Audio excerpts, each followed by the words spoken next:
on a vécu, ce que tu as nommé, on l'a vécu d'arriver devant un club et de pas pouvoir rentrer. C'est de la ségrégation au final. Tu arrives puis on te laisse pas rentrer parce que tu es noir. Mais il y a du hip-hop qui joue. Mm. Il y a du hip-hop qui joue, mais toi, tu peux pas rentrer parce que tu es noir puis que tu es hip-hop. Et ça, c'est complètement fou. On l'a trop vécu, tu sais. Puis Yeah. 30. Right. From the dirt. No, really, from the dirt. I'm backed up in the Crown Plaza, brown flagging, outlasting. Most these rap niggas flashing. How you active with no action? Try to limit your distractions. Different cloth for different fabrics. One-on-one, nothing can match it. Always show up, never absent. I'm spilling blocks, it's me and acid. Blue flagging. What do you do, my people? We back. Welcome back. Le complexe. Another one. Hey, invité spécial aujourd'hui. Très, très, très spécial. On a une légende du rap. Une Mm. légende du rap québécois. On a un sage parce qu'il connaît l'histoire. Un historien. Un historien. On a Webster avec nous, messieurs. Merci What up, beaucoup what d'être up? venu. yo, merci à vous de l'invitation, c'est vraiment apprécié. Caleb, Yes. bon épisode, frère. So, qu'est-ce on qu'on est- mange aujourd'hui? On est back avec de la bouffe, là, comme Shirley, la signature 1804. Allez regarder sa page. Service traiteur de fou. Elle nous a fait un menu, là, parce qu'on a un invité spécial avec des végétariens, basically. Donc, avec des limitations dans ce qu'il peut manger. Donc, elle nous a préparé un menu juste pour lui. Donc, Et ouais. puis on a bien mangé. D'ailleurs, ça a pris du temps à commencer l'épisode parce que Caleb n'était pas arrêté de manger.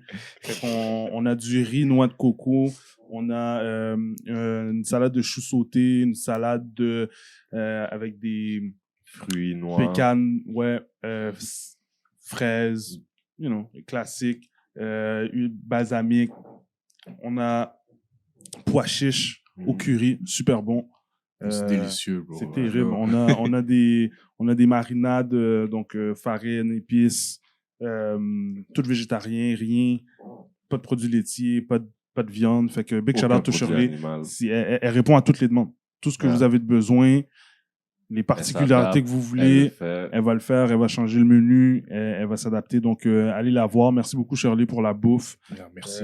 Rien de mieux pour recevoir Webster. Fait que Webster, la Yeah. bouffe, toi, c'est quoi ta relation avec la bouffe? Est-ce que tu cuisines? Je cuisine. Tu cuisines? Je cuisine surtout depuis que je vis en famille, depuis que je suis avec ma femme. Ma femme, on a une fille de 12 ans, sa fille. Donc, je suis rentré dans un cadre familial qui était déjà constitué. Là, on a une seconde fille là, qui a 2 ans maintenant. Mhm. Mais quand je déménageais avec elle, je suis comme, yo, je peux pas leur faire mes vieux plats que je faisais à Limoilou, là, dans mon appart, là, dans mon bachelor pad, tu vois. Donc, avant, je cuisinais, mais vraiment basic, là, comme cuisine de survivance. Puis, je donnais une conférence à San Francisco, dans un musée noir, là-bas. Puis, je regardais les livres, puis j'ai vu un livre qui s'appelait Afro-Vegan, du chef Brian Terry. Puis je dis, ah, c'est intéressant, ça fait que je l'ai attrapé. Puis dès que j'ai emménagé avec ma famille, c'est là que j'ai commencé à cook, mais à travers ce livre de recettes-là. Donc, il revoit des recettes africaines, caribéennes, mais toujours sous l'œil du vegan, tu vois. Mhm. Et donc, c'est comme ça vraiment que j'ai pris goût à la cuisine. Puis maintenant, je cuisine beaucoup. Je suis toujours des recettes. Je suis pas un bon freestyler de cuisine, mais je cherche beaucoup de recettes, je les suis, puis ça me plaît en fait de cuisiner. Nice, nice. Fait que c'est quoi ton plat? C'est quoi ton go-to plate? Tu sais que tu veux faire plaisir à maman, les filles. C'est quoi le plat là, que tu vas faire? Il y a un classique que je fais pratiquement à chaque semaine. Ce sont des tacos, black beans, mais aux épices jerk. Donc, c'est d'inspiration jamaïcaine. Ou, tu sais, c'est toute tu sais, c'est pas la sauce jerk comme, tu sais, déjà fait. Tu vois, c'est comme tu fais tout le mélange d'épices. Sinon, il y a un autre truc, c'est comme des... je sais plus comment ça se dit en français, mais c'est comme des patates dauphinoises. Ok. Tu vois, mais au curry jamaïcain. avec lait de coco, Mhm. avec panko sur le dessus. Ça, c'est nice. Ça, puis du c'est poireau. bon, ça. Ah, ça, c'est dope, bro. Donc, tu fais des greens à côté, là, que ce soit des épinards, des brocolis grillés ou asperges grillées, puis t'écoutes, là. C'est bon, c'est un des premiers invités là, qui cook. Ouais. Comme puis c'est cool parce que t'as dit, tu t'apprends à travers les livres de recettes. Tu n'es pas Mhm. obligé d'avoir le skills d'être, OK, moi, j'ouvre mon frigo, puis n'importe quoi qu'il y a dans mon frigo, je suis capable de cook. Là, comme, je pense pas qu'on est capable de faire ça ici. Non, Ouais. moi, moi, je peux pas. Moi, je peux pas. Ça me prend une recette, je suis la recette. Si je suis pas un bon cook, Ouais. mais je suis les étapes. Tu vois, à un moment donné, mais ça arrive à quelque chose. Pas toujours. Ça arrive des fois que je fail, mais écoute, that's what it is, là, tu vois. On apprend. So, grandi à Limoilou, tu l'as dit. Père sénégalais, mère québécoise. Raconte-nous, on a reçu Noémie Mercier, elle aussi, elle a grandi à Québec. Son père était militaire, fait qu'elle était sur la base. Fait que c'est sûr que elle, je pense pas que son upbringing était comme toi. Toi, t'étais dans la ville, Basse-Ville, c'est ça? Limoilou, c'est la Basse-Ville. T'étais dans la Basse-Ville, c'était comment? C'est comment grandir comme ça à Québec? Il y a plusieurs layers là. C'est-à-dire que déjà, je viens de couple mixte, je suis une personne métissée. Donc, je grandis dans un spot où on me renvoie toujours mon africanité. C'est-à-dire qu'on me renvoie toujours vers le fait que je suis noir. Mais après ça, j'arrive au Sénégal, puis on me renvoie vers ma québécité. Tu vois, comme ici, on dit retourne dans ton pays, tu arrives là-bas, on te dit toi, tu viens pas d'ici, hein.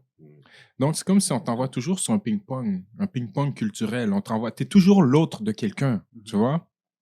Et donc, à un moment donné, en tant que personne métissée, bien, t'as une espèce de, j'ai envie de dire, travail intellectuel et émotionnel à faire sur où est-ce que je me situe. Tu sais, t'es pas 50% de un ou 50% de l'autre. T'es 100% de un, 100% de l'autre. T'es 200% de tout ça. Et tu dois apprendre à embrasser cette réalité-là, qui n'est pas toujours facile finalement, mais j'ai eu le privilège d'avoir mes deux parents qui étaient là et qui ont pu nous grounder, ma sœur et moi, ma sœur Mariem et moi, ils ont pu vraiment nous grounder dans ce que nous étions. Et donc, j'ai bien sûr un lien fort avec ici parce que je suis né, j'ai grandi ici, mais j'ai un lien très fort avec le Sénégal aussi. Et donc, j'ai été souvent au Sénégal, je connais bien ma famille là-bas, j'ai des amis là-bas, la culture hip-hop est immense là-bas, donc j'ai fait beaucoup de concerts au Sénégal et donc j'ai un lien fort, tu sais. Donc ça, c'est le point de vue, je dirais, individuel. Mais le quartier, Limoilou en tant que tel, la Basse-Ville de Québec est un lieu qui, depuis longtemps, a transporté une mauvaise réputation. C'est-à-dire même quand ma mère était jeune, parce que ma mère est du quartier, ma mère est née dans le quartier, même elle, quand elle était jeune, elle allait vers la Haute-Ville, puis parce que la ville de Québec est divisée Basse-Ville, Haute-Ville, puis les gens de Haute-Ville levaient toujours le nez sur la Basse-Ville, tu vois, ils étaient toujours condescendants envers la Basse-Ville. Et nous, quand on était jeunes, on l'a beaucoup vécu aussi, où le nom du quartier ne se trouvait que dans les faits divers. Tous les détails scabreux, tout ça, c'est ce qui ressortait du quartier. Donc, nous, on a vieilli avec ce stigma-là qu'on a décidé de porter. Parce que nous, on vient du hip-hop. Puis dans le hip-hop, l'une des particularités, c'est que tu rappes. Tu rappes d'où tu viens. Et donc, nous, ça ne nous dérangeait pas, tout ça. Nous, on porte le quartier sur nos épaules, tu vois. Et partout où est-ce qu'on a été, que ce soit dans la ville ou partout dans la province ou désormais dans le monde. Je veux dire, j'étais en Chine, les gens mettaient le L dans les airs. Tu vois, je suis au Brésil, les gens mettent le L dans les airs. Je suis au Népal, je suis en Norvège, les gens mettent le L dans les airs, tu vois. Donc, le quartier, on l'a porté tout simplement. Et ce que je dis toujours aujourd'hui, c'est que le quartier est très gentrifié. Maintenant, tu as toutes sortes de commerces, de ci, de ça, les loyers coûtent cher. Et ce que je dis toujours, c'est que nous, Limoilou Stars, ma génération, on a rendu cool le quartier. On l'a rendu cool, mais ça ne sera jamais écrit dans les livres d'histoire. Jamais qu'on va dire que c'est les guys de Lilou qui ont rendu ce quartier-là aussi cool, tu vois. Mais ça suit le même pattern que Brooklyn aux États-Unis, ou est-ce qu'à New York, où est-ce que c'est devenu comme cool, tout ça. Donc, on a contribué au facteur de coolitude de ce, j'aime ça. de ce quartier-là, tu sais. Puis c'est ça. Donc, à travers tout ça, j'ai vécu ma vie un peu dans un slalom où, bon, moi, tu sais, je viens d'une famille pour qui les études étaient importantes. Mes deux parents étaient enseignants. Tu sais, c'est comme, ils m'ont gardé serré sur les notes. Tu vois, je suis allé à l'UNIF, tout ça, mais je suis le premier dans mon entourage à aller à l'université. Puis, je dirais que on doit être peut-être 5 maximum dans tous les gens avec qui j'ai grandi, qu'on est allé à l'UNIF. Mais je peux t'en nommer au moins 10 ou 15 qui ont été incarcérés. Tu sais, donc, c'est cette espèce de slalom-là que j'ai vécu dans cette zone grise où moi, je suis pas un G, bro. Je suis juste là, je suis un nerd dans le quartier. Tu vois, moi, j'ai mes bouquins et tout ça.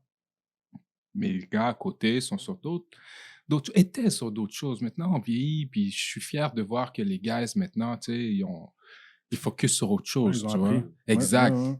Mais c'est ça, tu sais, comme quand tu fais le slalom, ben, t'évites les trucs, ben, c'était un peu ça aussi. Mais de toute façon, j'ai jamais eu nécessairement l'intention de tremper ou quoi que ce soit, mais je l'ai vu, tu sais. Ouais. C'est cool, ça serait cool que tu sois leur voix à ces gars-là qu'ils ont dû apprendre de la mauvaise manière, là, d'aller en prison ou peu importe là, la manière qu'ils ont appris. Là. Mais tu sais, comme ces gens-là, ils ont besoin d'une voix aussi pour dire j'ai fait ça, puis à y repenser, je le referai pas.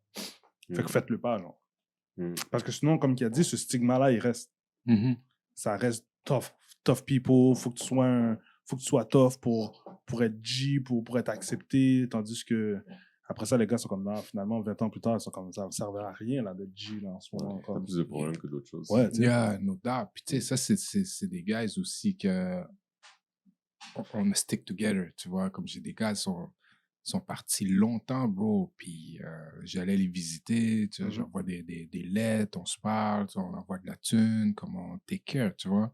Puis c'est ça le quartier aussi, c'est que au-delà de la ligne que l'être humain a tracée, que le système a tracé, ben il y a les cœurs, il y a l'être humain, tu vois, il y a les âmes aussi. Donc on connecte plus que juste que le mur de la prison, tu vois ce que je veux dire? Ouais.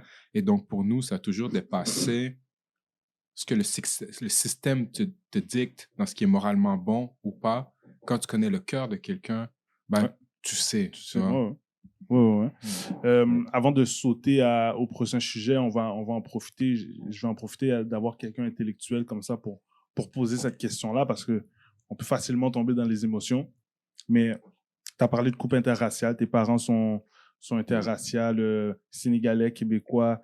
De nos jours, c'est probablement un sujet dans la communauté noire qui a encore une discorde. On va entendre beaucoup, si tu es dans un couple interracial, tu peux pas être pour la communauté, tu peux pas être pro-black, etc. Toi, c'est quoi ton point de vue là-dessus? C'est quoi le positif, pour commencer, du interracial? Ben, déjà, moi, c'est sûr que c'est la mauvaise personne à dire si tu es dans un couple interracial, tu peux pas être pro-black. Parce que pour moi, c'est une question sociale et politique. Et donc, la notion de race est une construction sociale qui a imposé un système, des manières de faire, de voir, d'être aussi. Mais au-delà de ce système, il y a l'être humain. Donc, moi, je crois en deux êtres humains qui puissent grandir ensemble, être ensemble, s'aimer, élever des enfants et quand même combattre le système d'oppression qui est lié à la notion de race. Moi-même, je suis dans un couple interracial, pas blanc, non blanc, mais avec une femme qui est tunisienne. Mon père a marié une femme blanche et ma mère a toujours été là sur le fight. Tu vois, ils ont combattu l'apartheid ensemble. Ils ont toujours été. Ma mère a toujours été sur le front line. Quand on vivait le profilage racial à Québec, tu sais, ma mère a toujours filé, a toujours été là. Tu sais. Donc, je pense que, en tout cas, pour moi, dans ma tête, je divise l'individu et ce qui se constitue comme unité familiale qui, de cœur à cœur, d'humain à humain, et la lutte versus un système oppressif. Donc, je pense que tu peux être dans un couple interracial et lutter contre le racisme et essayer de contribuer à faire changer les choses. Mais tu sais, je me demande souvent pourquoi nous, on est à cette table-là, puis on a cette réflexion-là, cette bonne réflexion-là. Et des fois, je me demande comment les gens font pour voir totalement l'inverse, puis de voir tellement du négatif dans ça. Comme si un était meilleur que l'autre ou l'autre était pas bon. Et j'ai l'impression que c'est tout le temps... Ils cherchent tout le temps les petites choses négatives pour pouvoir nous dissocier. Peu importe. Fait que si t'es noir, ben, il faut que tu sois avec le noir. Si t'es avec une autre culture, mais t'es biaisé automatiquement. Je veux dire, qui a inventé ça? Qui l'a dit? Genre, pourquoi ça devrait être comme ça? Genre? Puis je parle pour la communauté noire, surtout la communauté haïtienne, parce qu'on les voit souvent sur les réseaux sociaux, puis c'est bombardé de commentaires, puis t'es comme... Puis 3/4 d'entre eux, ils ont été à l'école, là. Ils ont été un minimum de background, puis tout. Puis tu dis, ça pense comme ça, t'es comme... Sincèrement, là, ces gens-là, là, c'est pas eux qui vont faire avancer la communauté, la société. C'est pas eux, en général, qui vont donner... Tu sais, pas pour leur enlever tout crédit, mais cette réflexion-là, si t'es capable d'arriver à ces conclusions-là, de dire, yo, parce que t'es avec une blanche, ou parce que t'es avec une asiatique, ou parce que t'es avec une arabe, tu peux pas être pro-black, tu peux pas te soucier de nous, c'est complètement stupide. À la fin de la journée, je reste noir, là. Je peux pas changer de couleur, là. C'est pas parce que j'étais avec une personne d'une autre couleur ou d'une autre culture que j'ai changé. Genre, comme tu as dit, t'es 200%, tu sais. T'es un hybride, là, comme t'as deux cultures. Puis moi, j'ai des enfants métis, puis c'est comme ça que je le vois aussi. Je les vois comme des Québécois, Haïtiens, puis... Mais la meilleure manière de le faire, c'est qu'il faut qu'ils connaissent leur histoire. Je pense que dès que tu connais ton histoire, ça change tout. Puis je pense que ces gens-là qui bloquent à l'interracial, mais c'est des gens qui connaissent pas nécessairement leur histoire. Ils comprennent pas que le mélange s'est toujours fait et que ça a même porté fruit, puis que on est dans un moment particulier où, comme tu as dit, ben, on s'est fait endoctriner que là, on est supposé d'être séparés, but it wasn't like that before. So to me, it's kind of funny. Yeah, parce que c'est vrai qu'il y a toujours eu du métissage. Puis je pense qu'aussi, faut comprendre que ce système a été créé pour diviser en utilisant la notion de race. Et on a tellement reçu de violence, justement, sur les questions d'infériorité et de supériorité raciale.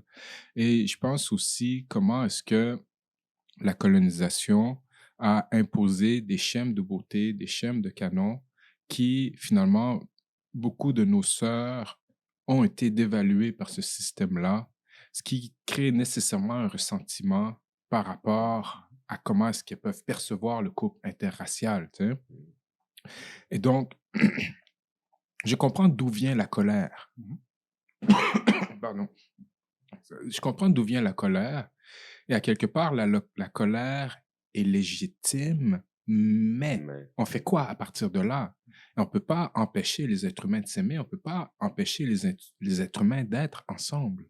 Et je pense que c'est la beauté de la chose, c'est de transcender ces divisions-là pour faire triompher l'amour et la possibilité d'être.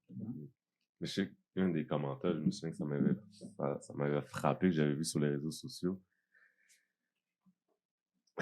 Cette personne-là, elle disait que son point était plus ou moins légitime, mais cette personne-là, elle disait dans le fond que nous, on a vécu l'esclavage, on n'a jamais pu être vraiment qui qu'on voulait être. Et maintenant qu'on a la chance d'être qui qu'on peut être, mais on se voit un peu dissimulé avec d'autres cultures. Donc, en gros, la personne disait au final, pas qu'il y aura plus d'Haïtiens, mais que tout le monde se mélange. Tout le monde finit par se mélanger. Fait qu'à un moment donné, il n'y aura plus de Québécois, il n'y aura plus d'Haïtiens, il n'y aura plus... peu importe la culture, il n'y en aura plus parce que tout le monde se mélange. Fait que dans son commentaire, là, je paraphrase ce qu'elle a dit, mais dans son commentaire, c'était vraiment que notre bout de l'histoire, on l'a pas, puis on se retrouve à être mélangé alors qu'on nous l'a enlevé. C'est pour ça qu'on a des gens comme Webster qui va nous dire c'est quoi l'histoire des Noirs ici. Qui va nous dire, faut que tu ailles te chercher. Tu sais. Si tu vas pas te chercher, tu pourras pas le savoir. Puis c'est legit, qu'est-ce qu'elle a dit. Exactement, c'est pour ça que je te dis. Tu sais, c'est quoi? Moi, je vais retourner le point. Haïti, tant qu'il existe, il va y avoir des Haïtiens. Tous les gens qui vont habiter en Haïti, c'est des Haïtiens. Au Québec, tant que le Québec existe, il va y avoir des Québécois. Est-ce qu'ils vont être différents du Québécois classique caucasien qu'on connaît? Yes, most likely. Définitivement. On se mélange, c'est rendu mondial avec Internet. Tu sais, c'est même pas juste avec les gens. Ici, c'est juste l'influence sur Internet, là. C'est fini, là. C'est mondialement. Tu peux plus empêcher le mélange, tu sais. Fait que je trouve ça bête d'y penser de même. Moi, je suis d'origine haïtienne, mais je suis ici. Je suis au Québec. Je travaille ici. Je paie mes taxes ici. Mes enfants vont aller à l'école ici. Fait que je serais bête de dire « Ah, je veux pas que l'haïtien disparaisse ici. » Ça par rapport au contraire. Ma culture, je l'utilise, je la mélange avec ce qui existe déjà ici pour pouvoir faire un nouveau tout qui...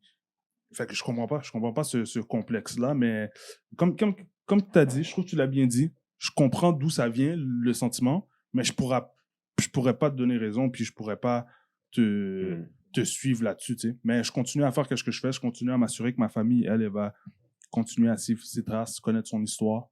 Mais c'est ça, il faut se faire confiance aussi. Il faut se faire confiance à ce qu'on peut devenir, confiance à ce qu'on peut transmettre aussi.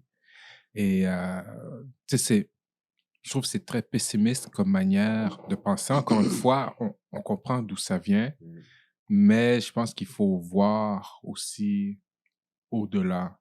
Et, comme je l'ai dit, toutes les possibilités de l'être et du devenir. So, passons à autre chose. Là. Passons à ce qui, on a dit, c'était une légende dans la musique. Légende dans la musique. Ça fait longtemps que tu as commencé, là. Ouais, carrière qui a commencé en 95. Ça fait que j'avais 6 ans. Mais c'est là que le hip-hop était à son... Ouais, exact. C'était comme... on dirait que c'était exponentiel au moment depuis 90, je pense hip-hop américain, ça commençait. En France, partout, là, comme on dirait que le monde commençait à prendre leur place. Fait que... Ouais. On te considère comme un des pionniers du hip-hop québécois ici. T'es aux côtés de les groupes comme Domatic, Mozaïen, les Post, il y en a plusieurs d'autres aussi. Pourquoi je nomme Domatic? Parce que T1, c'est le premier groupe, moi, qui m'a réellement frappé. Mais tout ce monde-là, t'as un peu navigué avec ce monde-là, t'as commencé. Quand je faisais mes recherches, une des choses qui m'a frappé, c'est que, oui, on a l'influence des États-Unis, NWA, qui a commencé, qui a eu vraiment une influence vraiment internationale, et ici aussi. Puis dans ces tout commencements, dans ces tout débuts, c'était mal vu le hip-hop. Quitte à ce que dans plusieurs bars, clubs, ça se faisait... si on donnait une amende ou on t'enlevait ton permis d'alcool si tu faisais écouter aux gens de la musique hip-hop. Donc, toi, quand tu as commencé dans ces années-là, comment tu persévérais, comment tu as perçu le tout? Oh. Quand j'ai commencé à faire du rap, c'est un phénomène qui était nouveau. C'est-à-dire que ma génération à Québec, on a vu le hip-hop arriver. T'sais, on n'est pas né dedans. C'est-à-dire qu'il y a un moment dans nos vies où est-ce que le hip-hop était zéro sur notre radar. Puis à un moment donné, pop, ça vient, c'est comme « Oh shit, c'est quoi ce truc-là? » Mais en plus de ça, c'est la première fois qu'on se voyait à la télévision. C'est la première fois qu'on voyait nos réalités articulées de manière artistique ou culturelle. Parce que tu te remets dans les années 80, début 90, au Québec, tu ouvres la télé, tu écoutes la radio, tu écoutes les films, tu écoutes la musique. Nos réalités sont pas là. Pourtant, on est là. Tu sais, tu l'as dit, on est là, on grandit là. On est dans le spot, mais pourtant, tu es comme invisible à la télé. Et quand le rap est arrivé, c'est comme, oh shit, j'étais là. Tout ce temps-là, j'étais là, tu sais. Et c'est ce qui, inconsciemment, j'ose dire, c'est ce qui nous a amené vers ce style-là, notamment, tu sais. Puis après ça, au hip-hop, il y a toute la dynamique communautaire. C'est-à-dire qu'on était toujours plein de gens ensemble. Puis, tu sais, forcément, tu rappes, tu échanges des bars, beatbox, freestyle. Puis, c'est vraiment une passion qu'on vivait de manière très intense. Tu sais. J'ai commencé, j'avais 15 ans, 95. Puis, on est tombé dedans, mais raide. Tu sais. Puis, surtout qu'on est la première, tu sais, je dis première, seconde génération de rappeurs à Québec. Et donc, tout était à faire et tout a été fait dans le sens que, tu sais, freestyle, le coin de rue, battle, show, album, les premières émissions de radio. On a été témoins vraiment des balbutiements de cette culture-là à Québec et on y a contribué. Et effectivement, c'était mal vu. Pendant longtemps, pas juste à Québec, mais au Québec, c'était vu comme une culture qui imitait les États-Unis, qui menaçait d'américaniser nos jeunes. Parce que, bien sûr, la seule image que les gens avaient du hip-hop, c'était son aspect commercial, du gangster rap à outrance, tu sais, sans nécessairement comprendre les nuances du gangster rap, tu sais. Et donc, on a vécu, ce que tu as nommé, on l'a vécu d'arriver devant un club et de ne pas pouvoir rentrer. C'est de la ségrégation au final. Tu arrives puis on ne te laisse pas rentrer parce que tu es noir. Mais il y a du hip-hop qui joue. Il y a du hip-hop qui joue, mais toi, tu ne peux pas rentrer parce que tu es noir puis que tu es hip-hop. Et ça, c'est complètement fou. On l'a trop vécu, tu sais. Puis aujourd'hui, le hip-hop est plus accepté socialement, mais c'est un certain type de hip-hop. Et tu sais, on va se le dire, on voit pas beaucoup de rappeurs noirs sur les écrans. Tu sais, on voit pas beaucoup de rappeurs racisés en ce moment dans le mainstream. Et donc, c'est comme si le système en soi avait trouvé un type de hip-hop avec lequel il se sentait à l'aise. Donc, on voit pas le rap politisé sur les ondes. On voit pas le rap des quartiers X ou Y, les quartiers qu'on aime mieux oublier. Puis, on voit pas les faciès auxquels on n'est pas habitué quand on pense au Québec. Et quand je dis ça, tu sais, c'est une conversation qu'on a dans la communauté hip-hop, tu sais. Puis quand je dis ça, c'est pas pour mettre on the spot les rappeurs du mainstream, les rappeurs blancs qu'on connaît, parce que bon, moi, c'est des gens que je connais, que je respecte, que je trouve bons, et c'est pas pour les mettre sur le spot eux, mais plus pour mettre sur le spot un système qui manifestement se sent plus à l'aise avec un type de hip-hop et l'autre passe en dessous de la table. Et quand j'étais jeune, j'avais cette vision un peu naïve. Je me disais, un jour où le hip-hop sera accepté, on aura plus de diversité sur les ondes. Mais je me suis un peu gouré. Là, on en a un peu plus de diversité, mais c'est tough, là. C'est tough. Et surtout, ça a pris des moments comme Slave. Ouais. On va se le dire, ça a pris des moments comme Slave où ça a été complètement fou. Puis il y a des gens qui paient encore leur positionnement pendant Slave, mais qui a permis à avoir un peu plus de diversité. Et vous noterez ce qui est assez particulier, c'est que les premiers à s'être adaptés quand on parle de dite diversité sur les ondes, c'est la pub. Les premiers, avant les téléromans, avant les films, avant quoi que ce soit d'autre, c'est la pub qui a changé en premier. Parce que le capitalisme est celui qui s'adapte le plus au mouvement, et le capitalisme, pour sa survie, il n'y a pas de stress. Oh, OK, si ça me fait vendre plus, pas de problème, je vais mettre un noir là, je vais mettre un asiatique, je vais mettre un ci, je vais mettre un ça. Et donc, c'est là qu'on a vu que ça changeait avant même les téléromans, avant même le système culturel capitaliste qui était no problem. C'est ça qu'on fait maintenant? That's good.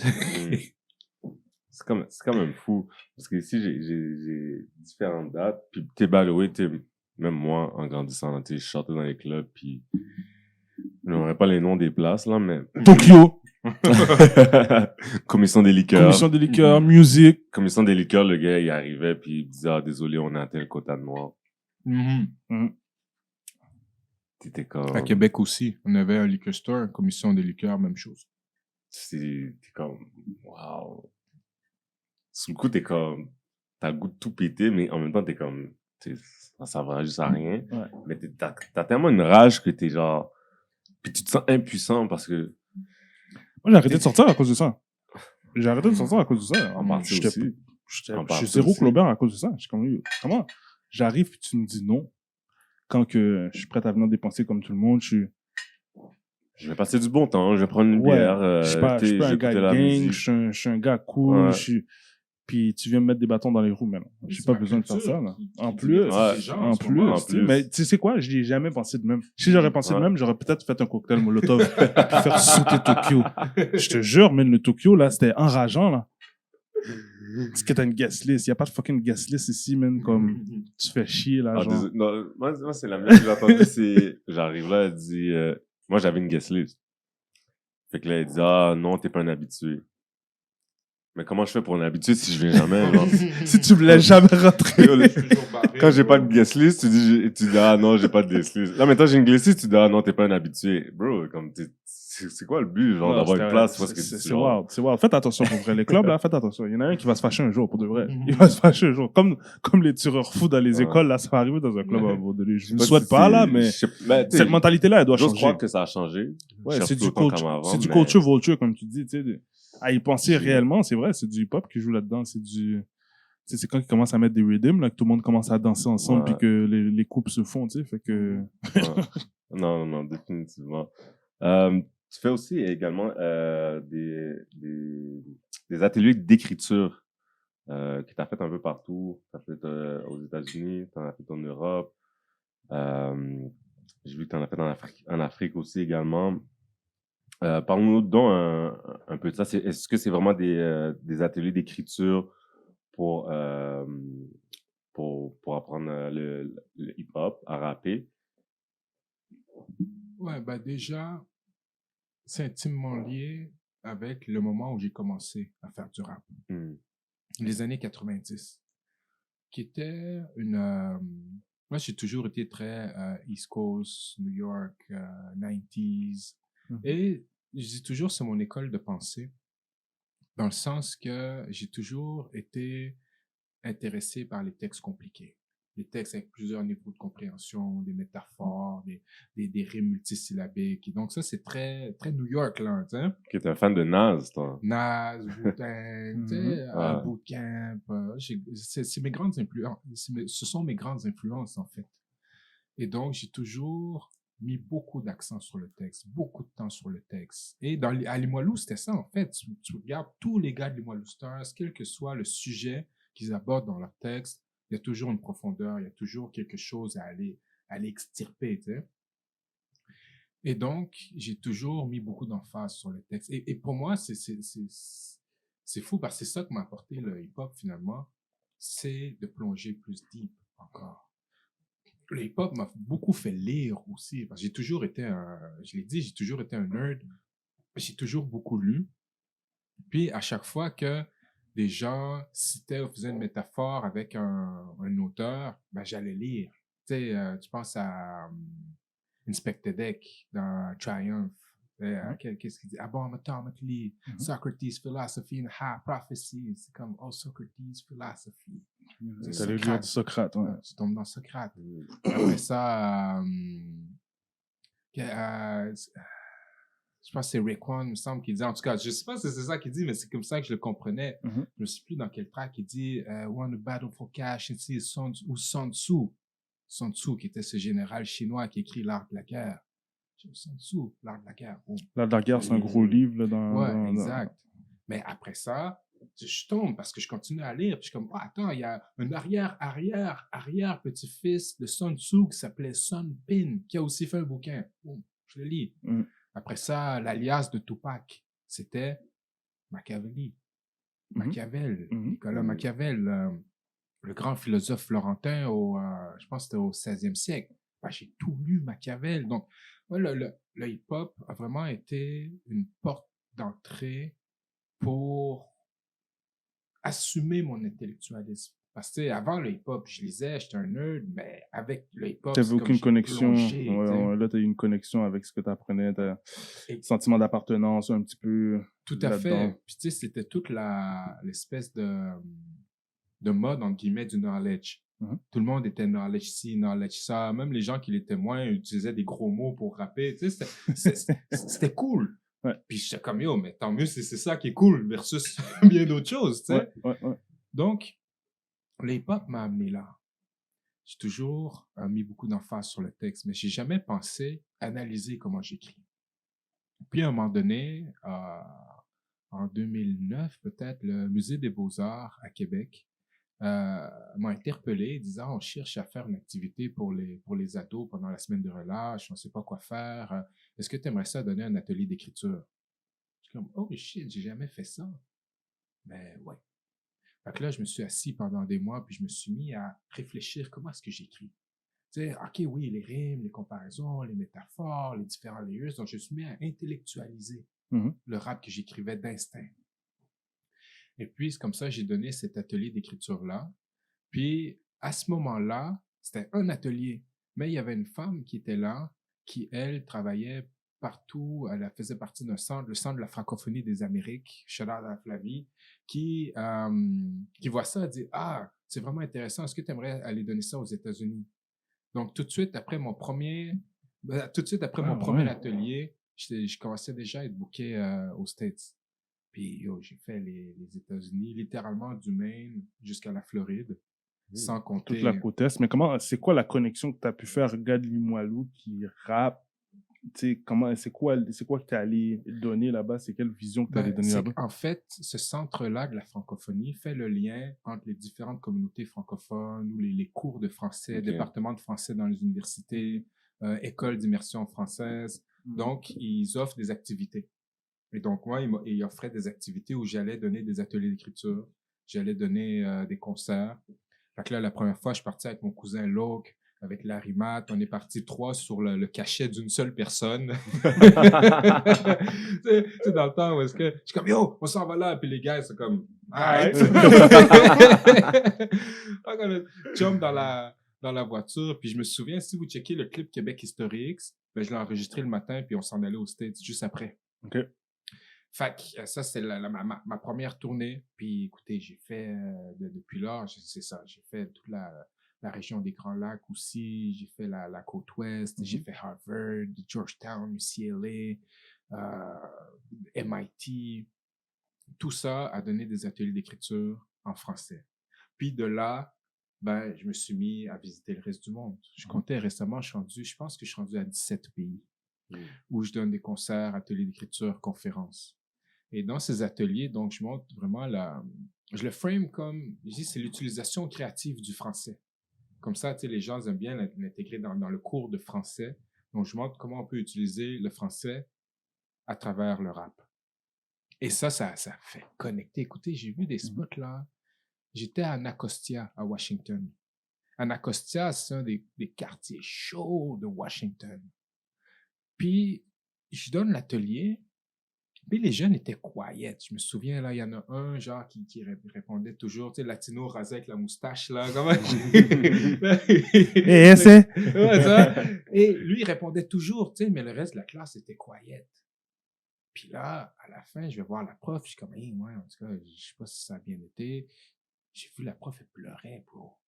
La prof pleurait, puis je suis comme, yo, mais qu'est-ce qui se pourquoi passe tu ici? pleures? Comme, yo, est-ce que c'était si mauvais que ça, tu sais? Puis comme c'est la première fois que les étudiants écoutent. Depuis le début de l'année, ils n'ont jamais écouté, ils foutent toujours la merde. Là, c'est la première fois qu'ils écoutent. Et ça, c'est le pouvoir du rap. C'est le pouvoir du rap. Yo, j'étais à Boston, South Boston. C'est fou, ça. South Boston, où j'arrive, la prof, elle me dit, ah, écoute, c'est un peu chaud en ce moment-là. Il y a un des jeunes qui a été poignardé il y a 2 semaines, puis on vient de trouver un sac de munitions en dessous de l'escalier. Donc, les jeunes sont un peu tendus, là. Je sais pas comment ça va aller. Mais yo, les jeunes étaient dope, là, respectueux, étaient contents que les gens viennent leur parler un langage qu'ils comprennent, puis leur donner un respect aussi, que c'est pas juste, ah, je viens vous... Non, on partage. Puis souvent, quand je donne l'atelier d'écriture, les jeunes comprennent exactement ce que je leur dis. On parle de rap, tout ça, puis c'est les profs qui sont largués, tu vois. C'est les profs qui sont comme, ah, j'ai aucune idée de quoi vous parlez. Puis les jeunes, ça leur fait plaisir parce que souvent, c'est eux qui sont largués, tu vois. Donc, c'est ça, yo, j'ai fait Brooklyn, j'ai fait Bronx, j'ai fait plusieurs spots. Il y a une fois, j'étais à Saint-Laurent, c'est à Montréal. Je suis dans une école, puis je fais l'atelier. Bon, après, tu sais, il y a une partie théorique, après ça, une partie pratique où les jeunes écrivent. Puis, il y a un jeune qui écrit. Après ça, je propose qui veut partager son texte. Le premier à lever sa main, il vient et rappe son texte. Et la classe, comme elle pète les plombs. Waouh! Le texte était nice, tout ça. La cloche sonne. Là, je vois dans le couloir, il y a une espèce de commotion. Tout le monde est autour du jeune. Ils sont comme, yo, tu parles, tu parles. Le jeune, c'est la première fois qu'il parlait de l'année. On était rendu au printemps. Le jeune ne parlait pas. Dans la classe, il parlait pas. Puis là, c'est la première fois qu'à travers le rap, That's il s'est crazy. mis à parler. Bro. Et ça, yo, c'est le pouvoir du hip-hop, tu vois. Et c'est ça qui est particulier, c'est que partout où tu vas sur Terre, tu vas rencontrer des gens qui parlent la même langue que toi. Même si tu n'utilises pas le même vocabulaire, tu utilises le même hip-hop. J'étais au Brésil il y a quelques années. Puis souvent, quand je donne mes concerts, j'invite les artistes du coin comme il y a des gens qui rappent, comme venez, on va faire la track ensemble. Donc, il y a 2 rappeurs qui sont là avec moi sur scène. Puis, eux parlaient pas anglais, parlaient pas français, je parlais pas portugais. Et donc, il y a une traductrice qui est là, puis je dis à la traductrice, dis-leur de faire un 16 bars. Quand je vais leur faire signe, dis-leur de faire un 16 bars. Et comme, hey, je comprends pas, 16 bars, je sais pas comment le traduire, hein, je sais pas. J'ai fais juste leur dire 16. Fait qu'elle se retourne, elle dit 16, et les gars, c'est comme, Got you. comme, là, on a parlé hip-hop direct, là, à la fin, mais comme, ouais. mais je comprends pas, c'est quoi ça? Ouais. J'expliquerai, là. Yeah, c'est ça. Mais c'est ça, et donc, j'étais en Inde, connecté avec des b-boys là-bas, avec, tu sais, partout où j'ai été sur Terre, j'ai rencontré des gens où est-ce qu'on a connecté avec la culture hip-hop. C'est dope, ça. Vraiment dope. Fait que t'as même été en Asie aussi. Mhm. T'as-tu une connexion avec eux aussi? Ah, absolument, absolument. Chine, Népal, Inde, Japon, Laos, Vietnam. Puis à chaque fois, les gens étaient chauds parce que au-delà du langage, ben, c'est le hip-hop et c'est la musique. Ouais. Donc, tu vas voir des gens même qui connaissent même pas du hip-hop.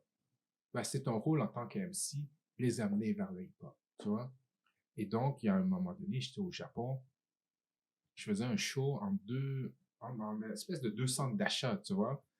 Puis je fais le show, puis il y a genre, il doit y avoir comme 8 personnes dans toute la foule, là. Il y a 8 personnes qui sont devant moi, puis c'est des personnes âgées. Tu vois? Puis là, je rappe, je suis comme, yo, qu'est-ce qui se passe? Tu vois, je suis là en train de rapper devant 8 personnes. Puis là, tu sais, je suis en train de rapper, puis j'ai cette réflexion-là, puis je suis comme, yo, ferme ta gueule, bro. Ouais. T'es au Japon! Ouais. T'es au Japon, t'es en train de rapper, tu fais le métier que t'as toujours That's voulu crazy. faire. Qu'est-ce que tu me fais? Je suis comme, yeah, right. Puis ces 8 personnes ont le L dans les airs.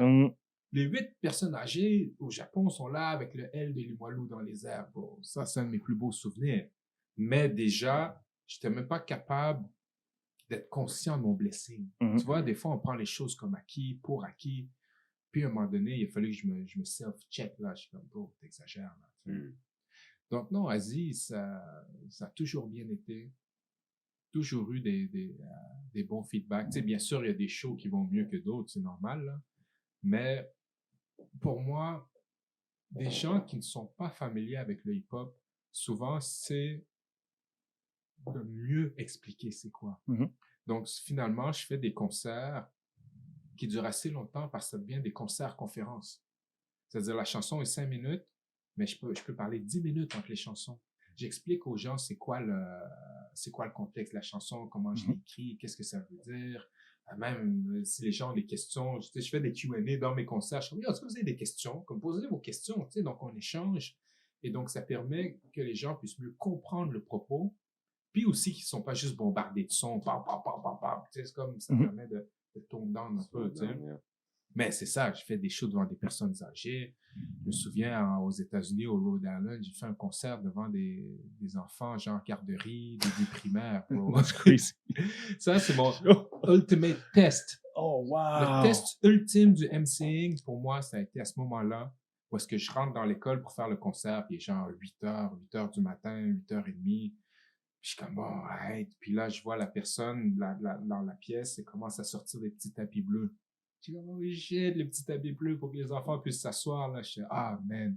Je vous jure. Là, là, j'ai pensé à mes gars à Limoilou, là. J'ai pensé à mes gars à Lilou, j'ai pensé au Sosie, j'ai pensé à Choudi, comme mes frères. J'aimerais ça vous voir dans ce spot-là en ce moment avec les Avec enfants, les là. petits qui... Ouais, tout petit, là, 4, 5 ans, 6 ans. Mais c'était fort, bro. Parce que je me suis adapté. Et c'est ça, le MCing. C'est que tu t'adaptes à la foule que tu rencontres, que ce soit des personnes âgées ou des petits-enfants. Donc, tu sais, le hip-hop est une musique qui est très active. Les enfants aiment tellement bouger que tout le long du show, j'avais un mic sans fil, je saute avec eux, je cours, ils me courent après. Donc, tu sais, j'ai vraiment framé le concert pour que les jeunes puissent y trouver quelque chose. Que ça soit pas juste moi qui est là à mine-moguer puis à rapper. Et pour moi, c'est ça, le MC. Ouais. On en avait parlé plus tôt au début. Bien sûr. Ouais, non, Bien sûr, mais non, frère. ton collectif Limoilou Stars, collectif, on avait reçu... Alors, qu'est-ce qu'il me dit, qui me dit le temps en ce moment, là? Gérez-vous, monsieur. On en a reçu plusieurs, comment il s'appelle? J'ai un blanc de mémoire. Wally? Wally, exactement. Lui aussi, également, il y a ce genre de collectif où est-ce que c'est plusieurs artistes d'un petit peu partout, cubains, etc., latinos. Est-ce que toi, c'était un peu le même principe, ton collectif? Je sais qu'eux, ils voyagent quand même aussi souvent. Eux, ils roulent encore, là, jusqu'à maintenant, ils je roulent pense. encore. Hein, Un temps, ils vont dans tel pays, ils connaissent du monde là-bas, ils se rassemblent, ils se textent, ils se rencontrent là-bas, puis ils font un show. Quelques mois plus tard, ils se déplacent dans d'autres places. C'est nice de voir ça. J'aurais aimé ça, au moins assister une fois à un truc de même, là. Ouais. Mais, Bro, toi... Juste pour la parenthèse. Ouais. Nos Médic Massive. Ouais, exact. C'est, de ma vie, l'un des top shows que j'ai vus.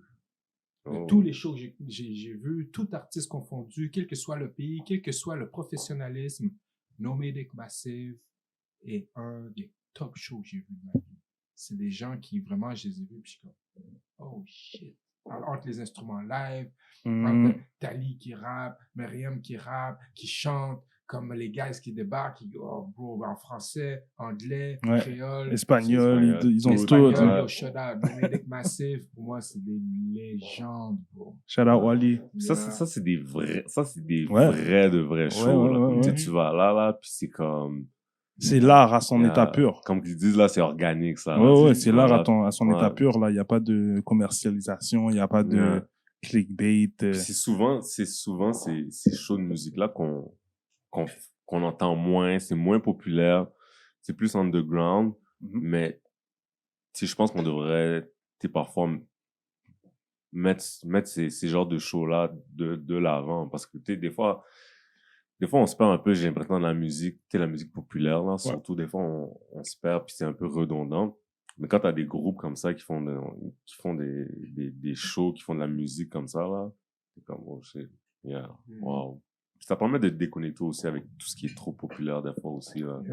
Les Taylor Swift et tout. Bon. Moi, je pense que ce qu'ils doivent faire, surtout le crowd underground, c'est il faut qu'ils fassent leur propre pub, il faut qu'ils aillent où ce que le monde sont. Va dans les épiceries, man, va dans les barbershops, va faire de la publicité là. C'est là que le monde sont. T'as pas l'impression, des fois, c'est un peu un... Ça reste fermé. Moi, je trouve. Ouais, d'être underground. Ouais, c'est ça. Comme le moins connu que je suis, comme on dirait que c'est le plus cool que c'est, genre. Je sais pas si je me pour trompe, quand je vais exploser. Mais comme c'est ça que j'ai vraiment l'impression, si tu viens trop populaire, comme t'es obligé de te dénaturer un peu, comme tu perds un peu ton essence. Je sais pas ce que tu veux dire. Si t'es trop populaire. Ouais, il y a un élément aussi dans le hip-hop où est-ce qu'on a surcapitalisé le rap. C'est-à-dire que tout le monde maintenant rappe pour faire de la thune. Tu sais, il n'y a rien contre de vouloir en faire métier, je suis d'accord. Mais pour moi, tout n'est pas monnayable.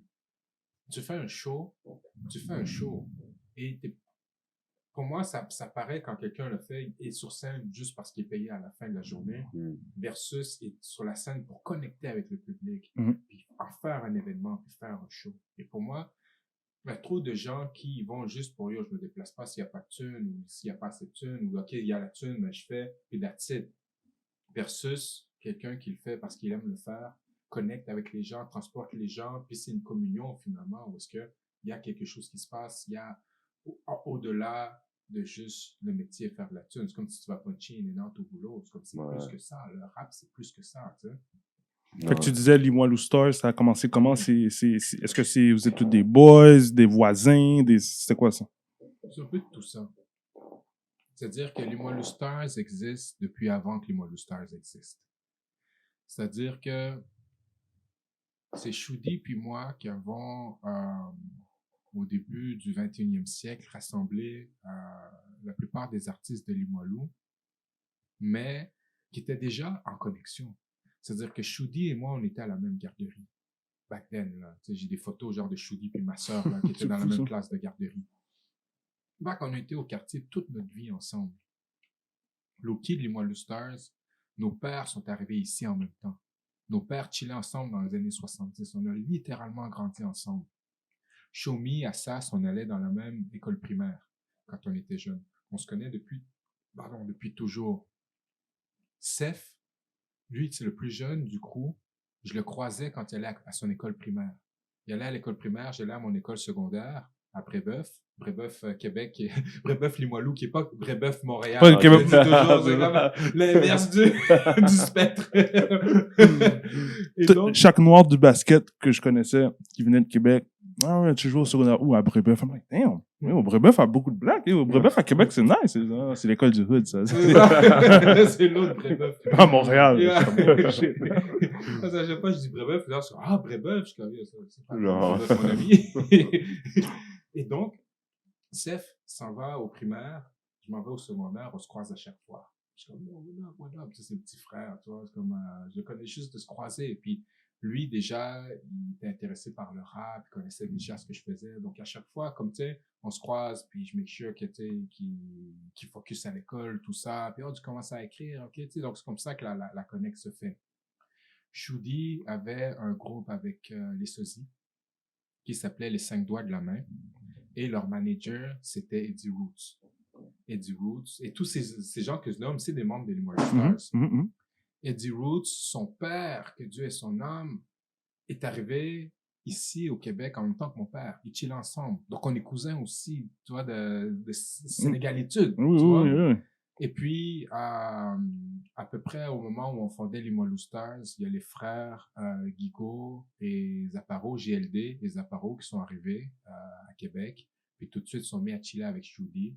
Donc, on les a incorporés dans le move. Puis il y a Ismo de Vasco aussi, qu'on était ensemble au secondaire. Donc, c'est tous des gens qu'on chillait ensemble depuis way back, d'une manière ou d'une autre, avant de fonder le groupe. Tout le monde rappait ensemble, tu sais, on faisait des feats ensemble. Puis à un moment donné, on a décidé de créer Limoilou Stars. C'est vraiment comme ça que le collectif. Au début, c'était le projet d'un album. Ouais. C'était vraiment juste pour faire une compilation, Limoilou Style. Puis de fil en aiguille, ben, ça en est devenu un groupe. Shout out. J'aime ces connexions-là. Pour moi, c'est un peu comme le basket. Tu fais ton squad. Quand on est arrivé senior, là, on avait le luxe de faire notre squad. C'est d'arriver... Puis arriver avec les joueurs qu'on voulait jouer. Moi, tu vas embarquer, toi, ok, t'as juste côté, ok, on vient jouer. C'est du monde que tu connais, ok, nous, on a joué ensemble quand on était plus jeunes, ok, ces deux-là, on joue ensemble au secondaire, on les connaît. Fait que ouais, non, c'est nice, c'est ce genre de mouvement collectif-là qui est fait à travers l'art. Tu sais, c'est ça qui est cool aussi. Tu connais les forces et les faiblesses. C'est ça, gars, c'est ça. Toi, tu sais, toi, tu shoots, toi, c'est 3 points. Toi, tu montes la balle, des trucs comme ça. Ben, c'est un peu ça, nous aussi. On est comme, toi aussi, c'est le flow, toi, on sait que c'est le texte, toi, on sait que c'est l'organisation, toi, c'est X ou Y. Puis, la moitié des guys de l'Est viennent du basket. Puis, on a beaucoup de gars qui viennent, tu sais, Seth, Assas, Shomi, c'est des gars qui ont joué longtemps au basket, puis qui ont amené cette mentalité-là aussi de discipline, d'être là pour l'équipe, de faire les efforts. Donc, tout ça a intégré aussi notre mentalité parce qu'à Limoilou, le basket a toujours été très fort. Tu parlais des gars de Brébeuf. Ben, c'est ça. Limoilou, c'est un des hauts lieux du basket à Québec. Puis forcément, ça a imprégné notre manière de faire le rap. Avant de switcher hors de la musique, moi, un artiste que j'ai beaucoup apprécié, Rest in Peace, Karim Ouellet. T'as fait un gros track avec Québec X2X. C'était comment cette collaboration-là? Yo, Karim, bro. que Dieu ait son âme. Mm. Karim, ça fait longtemps qu'on se connaît, tu sais, qu'on ride ensemble. C'est-à-dire que, bon, au-delà, on était sur le même label, mais au-delà de ça, c'est quelqu'un que j'ai toujours apprécié. On a nos dates de fête étaient très proches l'un et l'autre. Fait que souvent, tu sais, on faisait des fêtes où est-ce que il y avait lui, il y avait Claude Bégin, Neto Youth, où est-ce qu'on était tous dans le même quelques jours, donc on se rassemblait ensemble. On a beaucoup collaboré avec ma sœur aussi, avec son groupe à l'époque, s'appelait CEA. Donc, cette chanson-là avec Karim a commencé, parce que c'est le remix de la chanson Québec History X, qui est un beat de Nasbrock, shout out Nasbrock. Et c'est une chanson qui pour moi est très importante parce que je parle de l'histoire afro-québécoise, qui est une histoire dont on ne parlait pas quand j'ai écrit cette track-là. J'ai fait cette chanson-là parce que je suis entré en contact avec ces infos. Puis j'ai dit, il faut que ça vive, il faut que les gens puissent en entendre parler, il faut que les gens connaissent cette histoire-là. Donc c'est comme ça que j'ai commencé à rapper à ce propos. Puis je trouvais que quand il était le temps, ça c'était sur l'album Sagesse Immobile, 2007. En 2010, je travaillais à un autre album, puis je trouvais que la chanson n'avait pas assez vécu versus le message. Et donc, avec Raph Perez, on a décidé, qui était mon agent et producteur, on a décidé d'en faire un remix. Smart. Donc, on a demandé à Karim de faire le remix. Et c'est Karim qui a fait le beat, c'est lui qui fait le refrain. Et il l'a amené ailleurs. On a fait le vidéoclip aussi. Puis maintenant, je fais cette chanson-là en concert et elle a pris toute une autre dimension. Et à chaque fois, bien sûr, je pense fort à lui. Et pour moi, tu sais, je lui dis toujours, des fois je le dis, des fois je le dis pas, mais dans ma tête, c'est pour lui. C'est notre frère qui est parti beaucoup trop vite. Et non, c'est fucked up, tu sais. Mais that's life, puis il nous a laissé un legacy culturel, musical, important. Et à chaque fois que je suis dans un café, je suis à l'épicerie, puis j'entends sa musique jouer, ça vient toujours me chercher.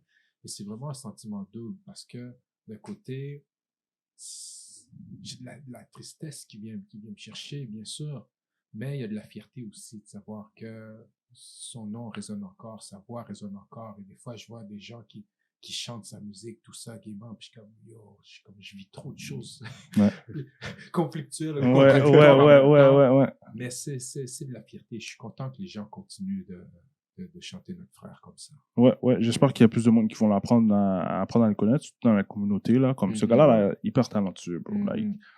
Tu vas peut-être pas connecter avec lui. Tu sais, c'est un gars de Québec. Tu vas pas avoir cette connexion-là avec lui, mais dès qu'il prend sa guitare, là, dès qu'il commence à faire de la musique, là, c'est insane. Sincèrement, là, j'ai rarement vu un gars talentueux comme ça au Québec. Puis c'est un peu comme on disait tantôt, j'ai l'impression lui, il était vraiment plus underground, puis il était confortable à être comme ça. Il voulait pas être. Ben, il était quand même mainstream. Ouais, mais il y a eu sa petite phase mainstream. Et surtout dans la communauté, je pense. Mais dans la communauté, il était pas. On le connaissait pas, puis c'est pas qu'il cherchait pas, mais je pense qu'il était correct d'être un peu low-key comme ça. Je pense que ça fait un peu partie de sa personnalité. Je le connais pas personnellement, mais comment je le voyais. Mais t'es tellement jeune, man. Il était même pas encore fini de vivre sa vie, tu sais. Il aurait pu. Karim a explosé. Il a explosé dans le mainstream. Mais c'est ça, dans le mainstream. Et souvent, nos communautés sont moins connectées avec le mainstream parce que pendant tellement longtemps, on nous a pas représentés. Pendant tellement longtemps, on s'est pas vu qu'à un moment donné, ben, tu cherches plus, tu sais. Puis aussi, il faut le dire, les gens de Montréal, ils se foutent de Québec, là.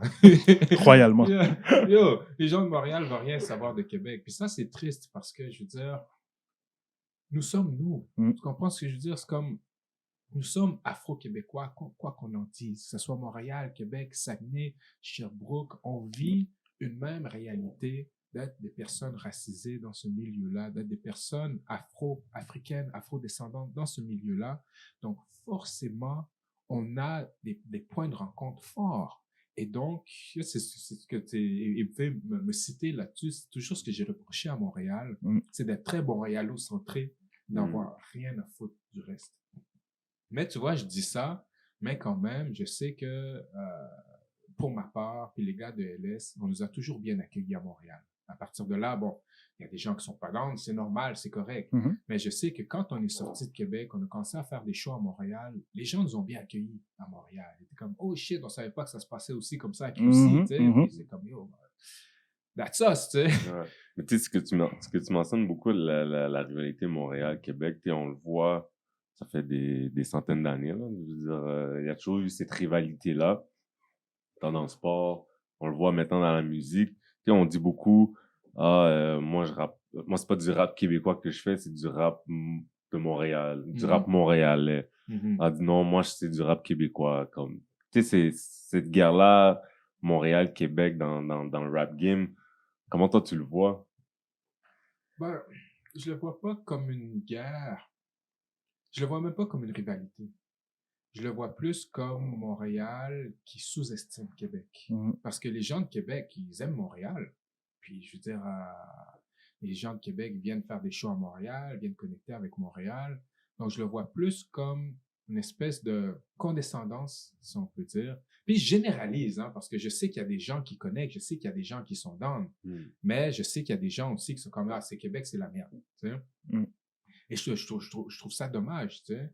Mais that's what it is. Il y a de l'étroitesse partout, finalement, tu sais. Puis, that's what it is. Puis le hip-hop étant tellement une culture régionale, où est-ce que, yo, tu rappes ton coin, où est-ce que t'es... Puis, tu sais, même à Montréal, vous avez vos propres enjeux, là. Tu vois ce que je veux dire?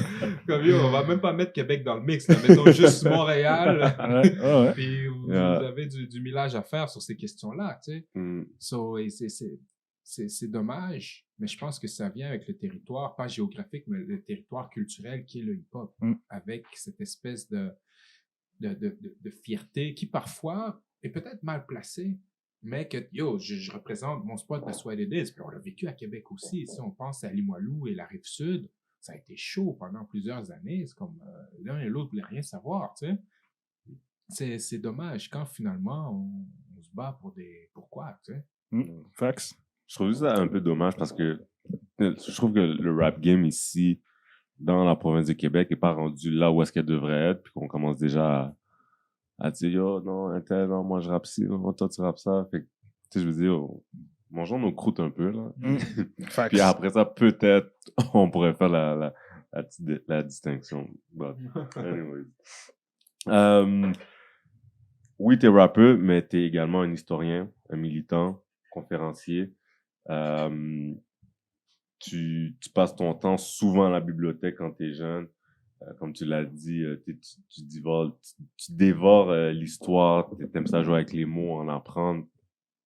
D'où est-ce que c'est venu un peu cette passion-là pour l'histoire? Est-ce que c'est en voyageant avec tes parents ou...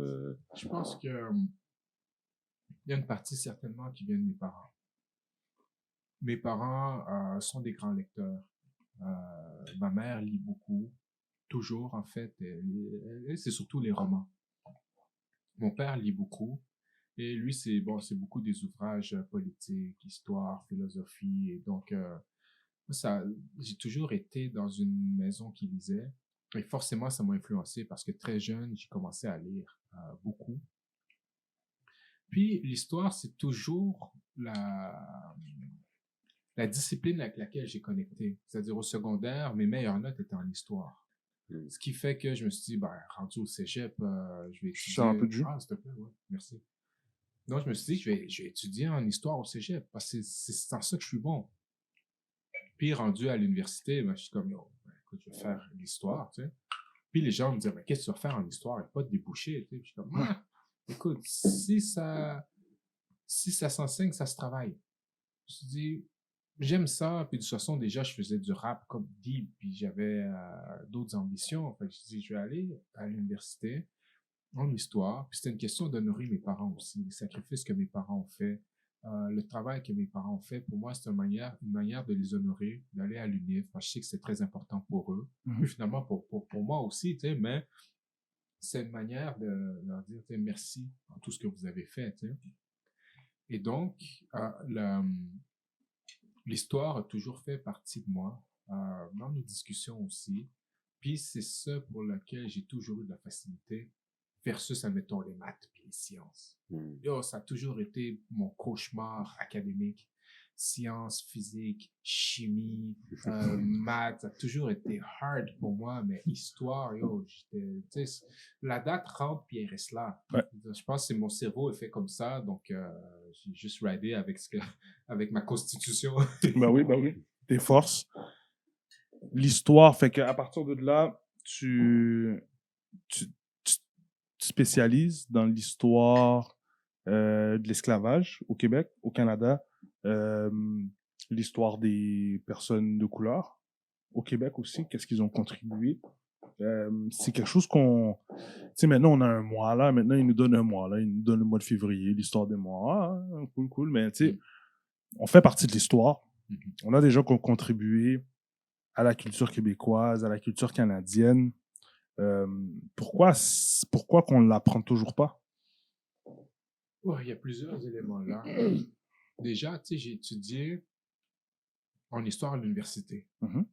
Et dans mes cours d'histoire du Québec, du Canada, j'ai jamais vu une présence africaine ici depuis bientôt 400 ans, 375 ans cette année. Jamais qu'on m'a parlé d'esclavage ici. C'est en sortant de l'université que je suis tombé sur ces informations-là. Et c'est comme ça que j'ai écrit Québec Historique. Moi, je dis, mais yo, c'est à nulle part, mais faut que ça... Fait que c'était même pas à l'université. C'est pas pendant que tu étudiais que tu as dit, je veux m'intéresser là-dedans. C'est par hasard. Je me suis spécialisé en sortant de l'université Wow. dans ce domaine-là. Parce que justement, je le voyais à nulle part. Je suis comme, mais attends, ça existe. Et donc, je suis tombé deep. J'ai lu tout ce que je peux lire. Je continue à lire tout ce que je peux lire concernant cette histoire-là. J'accumule beaucoup de bouquins. Je commence à avoir des livres rares aussi, des livres qui n'existent plus.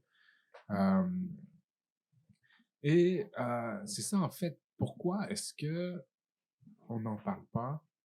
Il y a plusieurs éléments. Il y en a un, c'est que dès la première fois que l'histoire du Québec a été écrite, à l'époque, on parle de l'histoire du Canada. C'est un homme qui s'appelait François-Xavier Garneau, qui est, on l'appelle le père des sciences historiques au Québec. Et lui, dans sa première édition de Histoire du Canada, il écrit « Nos ancêtres français n'ont pas cru bon avoir des esclaves afin de conserver la pureté de notre sang. » Donc, dès la naissance de l'histoire ici, dès qu'on commence à écrire l'histoire ici, on va nier l'esclavage, on va nier cette présence noire-là, finalement. Et donc, après, bon, deuxième édition, on va dire, ouais, ben, en tout cas, il y a eu des esclaves, mais vraiment pas beaucoup, point, tourne la page, tu sais. Ouais. Et donc, jusque dans les années 1950, 60, le focus a toujours été sur l'expérience européenne, francophone et catholique. Ouais. Et donc, pendant longtemps, tout ce qui n'était pas blanc européen, francophone, catholique n'intéressait pas les historiens. Et donc, on a certainement passé en dessous de la table. Et même, j'irais plus loin pour dire, bien sûr, les Autochtones et les femmes aussi. Il y a une question de classe aussi, les paysans, tu sais, les gens, là, les gens de tous les jours. Pendant longtemps, l'histoire qu'on sentait qu'il valait la peine d'être racontée, c'était l'histoire des aventuriers, des rois. Les femmes, on en parle, c'est des reines ou des religieuses. Les conquérants. Exact, l'histoire militaire. Donc, pas l'histoire de la population. Ça, c'est l'histoire sociale qui va apparaître surtout peut-être à travers les années 50. Ou est-ce que, justement, c'est à partir de ce moment que Marcel Trudel écrit « 2 siècles d'esclavage au Canada français » en 1960.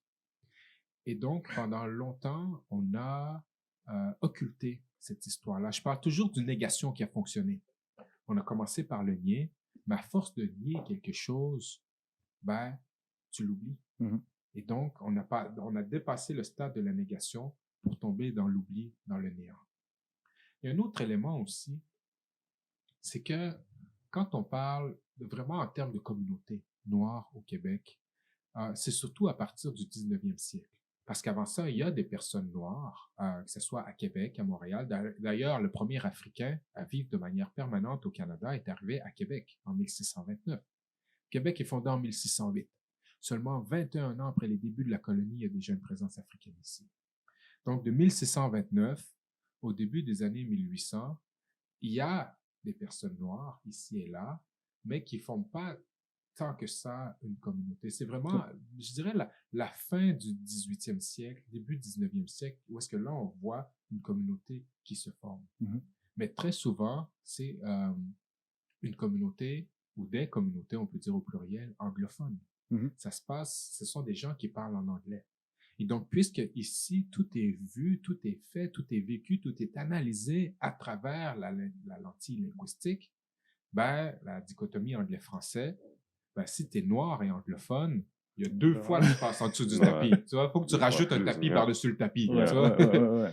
Et donc, c'est comme ça, notamment, que pendant longtemps, cette histoire-là n'a pas été comptée ou calculée dans le récit national québécois. Mais pourtant, si tu regardes la Nouvelle-Écosse, ils sont connectés avec leur histoire afro.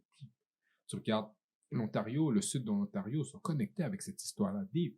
Mais ici, c'est comme si tout d'un coup, on commence à se réveiller et dire « Oh shit, ah ouais, ça existe, ça, tu sais. » Mais ça commence à changer parce que si on compare l'époque où j'ai écrit Québec History X versus aujourd'hui, ben, je le vois que c'est déjà un peu plus présent dans l'espace public. Au nombre d'écoles que je fais des écoles, à chaque semaine, je vais dans des écoles pour donner des conférences là-dessus.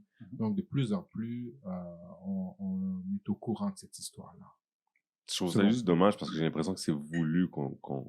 Mais oui, c'est voulu, là. C'est que qu'on nous le cache. Fait que même aujourd'hui, oui, on voit peut-être plus de cours, on l'enseigne peut-être un peu plus, mais je pense qu'on l'enseigne pas vraiment à sa juste valeur. C'est encore très, très caché. Ça reste qu'on a encore beaucoup de travail à faire là-dessus. Mais c'est bon, j'apprécie ton optimisme là-dessus, parce que je trouve que, tu le vois partout, tu le vois aux États-Unis, ils l'ont déjà vécu, l'histoire afro est très présente, est très populaire même, ça en devient quasiment malsain, là, tellement qu'ils capitalisent, mais ici, je trouve que c'est impossible qu'il n'y ait pas de black, là, puis comme là, maintenant, on commence à avoir le Black Ice, comme le hockey, la Ligue des Noirs au hockey, le Colored Hockey League, la manière que le hockey est big ici, genre voir qu'on n'avait jamais entendu ça avant, là. C'est sûr qu'on aurait eu des fans autres que quand Subban est arrivé dans le squad, tu sais. Surtout que le premier à faire le slap shot, c'est quelqu'un du Colored Hockey League qui a Halifax. Le premier à faire le style papillon, là, comme goaler, c'est là-bas, c'est la Colored Hockey League. Tu vois, donc encore une fois, on a touché au truc pour la transformer, tu vois. Ouais, c'est fou, man. Ils nous donnent aucunement nos fleurs, man. C'est juste incroyable. Mais c'est ça. Puis il y a peut-être quelque chose que je peux rajouter, c'est que il y a la proximité avec les États-Unis et, j'ai envie de dire, l'impérialisme culturel américain. C'est-à-dire que très souvent, la culture va passer à travers le prisme hollywoodien, la musique américaine. Donc, beaucoup de notre culture, ce qu'on connaît, c'est ce qui se passe là-bas. Donc, pendant longtemps, on a associé l'africanité aux États-Unis.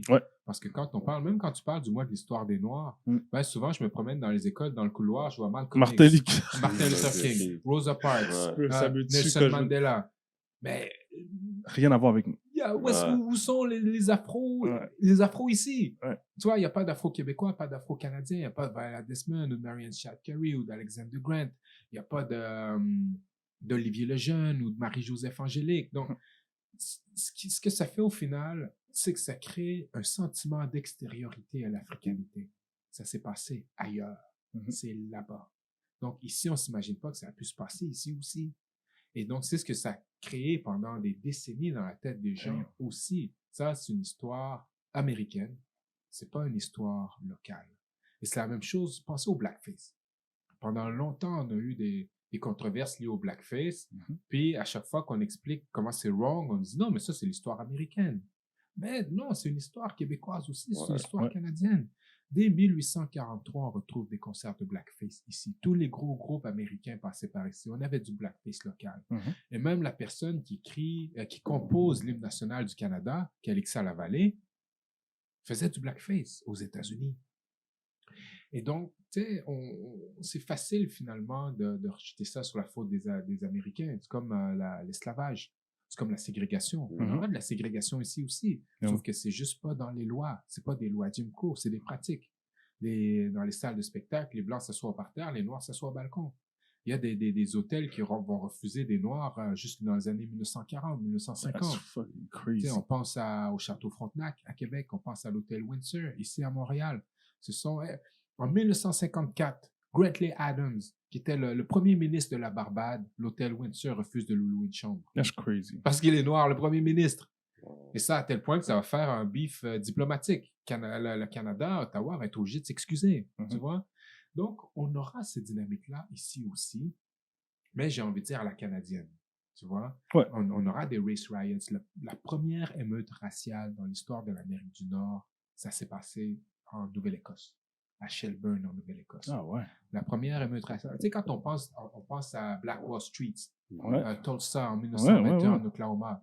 Mais son ancêtre, c'est la meurtre de Shelburne En en Nouvelle-Écosse. 1784, Wow. en Nouvelle-Écosse. Donc, on aura des émeutes raciales ici jusqu'au 20e siècle. Mais c'est toujours plus rassurant de regarder les États-Unis parce que tout est toujours plus gros là-bas. Tu sais. Ouais, ils sont plus, fait que Ouais. ça arrive plus souvent, puis Mm. that was deep. No homo. On parle de tout ça, puis comme tu le dis, nous, on regarde toujours les États-Unis, mais on a notre propre vécu, on a nos choses qui se passent ici aussi. J'ai goût de te dire juste un nom, Guillaume le Métis-Vierge. Écoute, je pense que ça a pris tout le monde par Dickhead. surprise. Fucking Ça a pris- dickhead. Ça a pris tout le monde par surprise quand on a vu sa petite vidéo dans le bois. C'était quoi ton impression après avoir vu cette vidéo-là?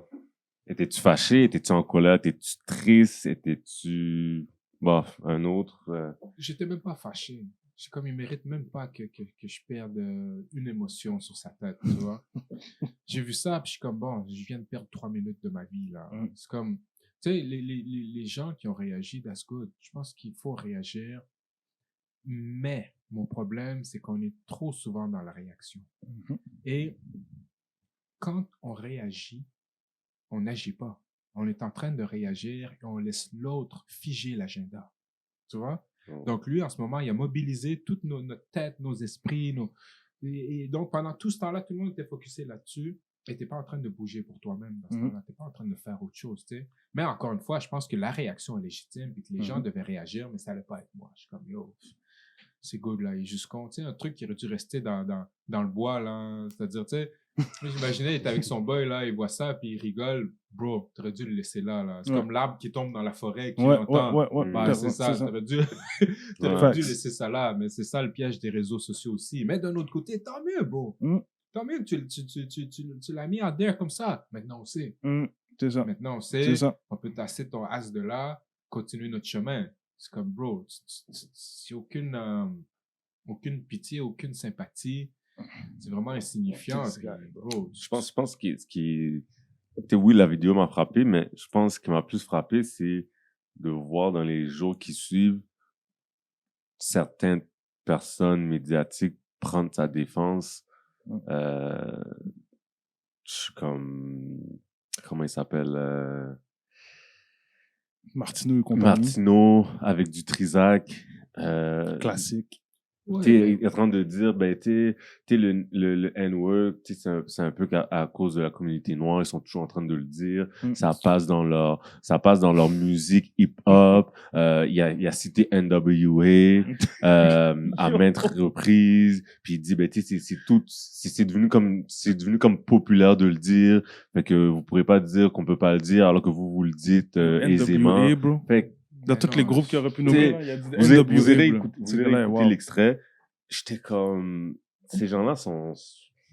Non, mais c'est parce qu'aussi, on a une culture au Québec de la chronique qui... Il y a trop de chroniqueurs, il y a trop de chroniqueuses, puis il y a trop de racisme banalisé chez ces chroniqueurs, chroniqueuses-là. On en a trop laissé passer. Maintenant, les gens disent des insanités racistes sur les ondes, puis c'est devenu normal. C'est normalisé, puis on leur porte trop d'attention à ces gens-là. Puis je veux dire... Ça leur apporte des clics. Oui, exact. Puis c'est vraiment l'idiotie qui est mise de l'avant ou l'ignorance qui est mise de l'avant. C'est-à-dire que les gens ne connaissent pas, mais veulent absolument commenter. C'est comme, bro, tu connais pas la charge historique de ce mot-là, pour venir dire ça. Mhm. C'est comme tu sais pas que c'est synonyme de ces gens qu'on a léchés, qu'on a coupé les pieds, qu'on a acheté 2 millions, qu'on a jetés dans l'océan Atlantique durant le passage du milieu. Ces gens qu'on a enterrés jusqu'à la tête, qu'on a enduit la tête de miel pour qu'ils soient dévorés par les insectes. Et tout ça, puis j'en passe, vous savez, c'est notre histoire. On ne peut jamais dissocier ce terme-là de sa charge historique. Mais la différence, c'est que dans le hip-hop, on se l'est réapproprié. On a dit, tu sais quoi, vous l'avez utilisé pour nous déshumaniser, fuck toi. On va le dire, mais tu peux pas le dire. Tu vois? Et donc, mais il y a toute cette analyse-là qui manque à ces gens-là parce qu'ils veulent juste enrager les gens, parce qu'ils savent que justement, ce sont des clics, tu sais. Et justement, je pense qu'on passe trop de temps à réagir à ces gens-là au lieu d'agir tout simplement. Parce qu'il y a beaucoup à faire. Il y a beaucoup à faire, puis on les laisse finalement fixer l'agenda. Mais je pense que souvent on oublie les ressources qu'on peut, les ressources qu'on peut avoir pour justement contrer ça. C'est vrai qu'on est souvent sur la réaction. Des fois c'est juste plus fort que nous là. Faut qu'on réagisse là. C'est comme oh shit, il a fait ça, yo. Mais c'est correct aussi. C'est correct de réagir. Ouais, mais je pense au-delà, faut voir qu'est-ce qu'on peut faire. Genre. Oui, bon, il y a le dénoncé et tout. Bon, il y en a beaucoup qui ont forcé pour qu'il puisse perdre son emploi. Je parle de Guillaume. Je pense qu'il a perdu un contrat. Fait que je pense déjà là, c'est un plus. Ça va envoyer un message aux autres que tu vas y penser 2 fois là. Mais bro, ça va rien changer. The racist gonna stay racist. To me, t'as dit exactement, t'as mis le point là-dessus où que les gens, c'est correct leur réaction. Si t'as de l'énergie pour ça, moi j'ai pas d'énergie pour ça. Si c'était devant moi, s'il me le disait à moi, c'était quelque chose d'autre, c'est différent. Là, c'est sur les réseaux sociaux, là, on sent que je m'en fous, là. C'est juste pour vraiment enlever l'attention sur plein d'autres affaires de beaucoup plus. Je dis pas que c'est pour ça qu'ils l'ont fait, mais je dis que c'est ça qui arrive. Là, on pense pas aux élections. On pense pas à ce qu'on peut vraiment, quelle action qu'on peut faire pour changer un impact. On est en train de penser à ce qu'un dude a fait dans le passé, puis comme si on allait être capable de le changer, puis on peut rien changer de ça, tu sais. Puis tout ce monde-là qui donne de l'attention, ben, il devrait peut-être aller regarder, pour qui je vais aller voter? C'est quoi les lois que ces personnes-là veulent faire passer à la place de regarder qu'est-ce que Guillaume Lemaitre-Tivierge met sur ses réseaux sociaux? Ce gars-là fait rien pour nous. Il n'a pas fait de film pour nous. Il n'a pas fait d'émission pour nous. Il n'a pas travaillé avec personne de... Il a fait cette vidéo-là, puis il l'a envoyé, puis c'est les Blancs qui étaient supposés le voir, puis je suis probablement sûr que c'est un Blanc qui a envoyé ça à un Black, qui a dit « Qu'est-ce que Guillaume il a fait? » Puis là, ça vient chercher une réaction, mais il n'y a aucun Noir qui a vu ça, là. Il n'y a aucun Noir qui suit ce gars-là, là. Puis qui a vu « Oh shit! » Il a mis ça... Puis qui... Non, bro, c'est un White Fox qui nous l'a envoyé pour venir pourrir notre vie, pourrir notre humeur. Je suis chez moi, là, bro. Je suis chez moi avec ma famille, avec mon monde. Puis il y a Guillaume Lemaitre-Tivierge, je sais pas trop où, dans quel bois, qui vient me fâcher, bro. Ça n'a même pas de sens. Exact. C'est là que je suis d'accord. C'est que on lui accorde beaucoup de pouvoir sur nos sentiments, nos émotions personnelles. C'est comme, bro, tu viens chez nous, là.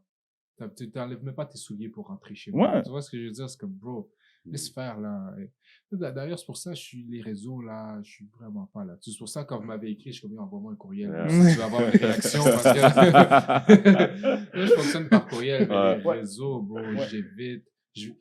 Je viens, je pose, puis je repars. Puis je pose une fois, genre, aux quelques mois, là. C'est comme, j'ai envie de dire aux gens, suivez-moi pas. Vous pouvez me suivre si vous voulez, mais ça bouge pas. Ça bouge pas parce que c'est pas mon truc, tu vois. Puis bon, je sais que c'est ce qui se passe aujourd'hui, mais pour moi, je trouve que ça me fait perdre du temps. Puis c'est pas ça que je fais. Après ça, big up aux gens qui l'utilisent de manière sensée. Ils sont capables de l'utiliser pour faire bouger. Tant mieux, tu sais. Mais tantôt, tu parlais des moyens qu'on peut avoir. Ben, justement, ce que vous faites en ce moment, pour moi, c'est un contrepoids à ce qu'un insignifiant comme lui peut faire. C'est-à-dire que, tu sais quoi? Tu as dit, on va le faire, that's it. On va pas attendre qu'on nous donne quoi que ce soit. On va s'équiper, on va faire le move. Et c'est ça qu'il faut faire, en fait. C'est de pas attendre qu'on nous tente, qu'on nous dise, ah bon, ok, oui, cette place-là. Non, comme tu sais quoi? On va faire, that's it. Et c'est comme ça qu'on faisait le rap back then. Il n'y avait pas de place pour nous. C'est comme, il n'y a pas de place, on va le faire pareil. Puis on va s'arranger. Et pour nous, c'était ça, les Limoilou Style. Les Limoilou Style, c'est ça que ça veut dire. On fait avec les moyens du fort, on fait avec les moyens du bord, on fait comme on peut, mais that's it. on va faire. On va pas laisser un système nous imposer ce qu'on devrait être à travers l'œil de ce système-là. Je vais être ce que je veux être à travers mon propre œil. Shout out. Très bien dit. Très, très bien dit. Je pense qu'on est bon, là. Je pense qu'on peut clore là-dessus. Ouais. Puis, juste avant de terminer, on a un petit jeu. Yes, notre classique. Des soldats. Mm. Fait qu'on va, on va te donner 2 choix. Très Ok. simple. Tu choisis. En général, si on a du monde qui boit habituellement avec nous, ils doivent boire des shots s'ils sont pas capables de choisir. Mais on essaie de jouer au jeu. Juste essaie de choisir le plus possible. Mais si tu peux vraiment pas choisir, tu peux prendre les 2 choix. Explique-nous un peu c'est quoi OK. ton choix Je vais derrière boire ça. du jus. Je vais Yeah, prendre une shot yeah, de prends une jus. shot de jus, du bon sucre. là.